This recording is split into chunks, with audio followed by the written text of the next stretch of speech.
In this video, I want to show you how to check your test Pi available balance. So to do that, I will explain test Pi to you, but come to your Pi browser and open it. Then open your wallet. Click on wallet. Enter your 24-word passphrase and click on unlock with passphrase. Let me quickly do that. Once you log in, the default balance is usually your Pi mainnet. And if you want to check your test Pi balance, what to do is to come to this very area, click on the drop down and select Pi testnet.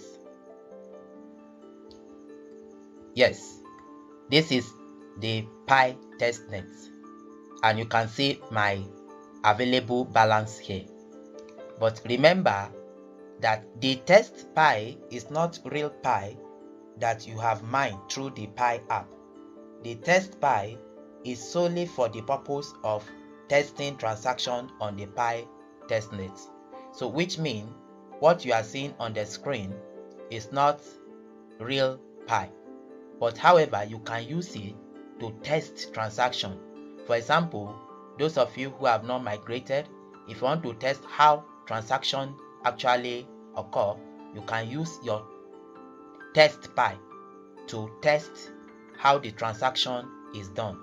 For instance, if I come back to my mainnet, my Pi mainnet, you can see the transaction I've done before. I've sent like 100 Pi to somebody and the likes.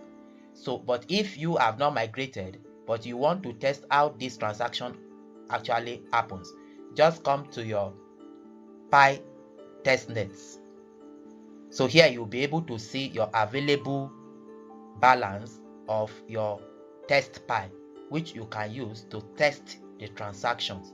So this is what I just want to show you in today's video, how to check your available balance of test Pi, which you can use to test the transaction in the Pi testnet.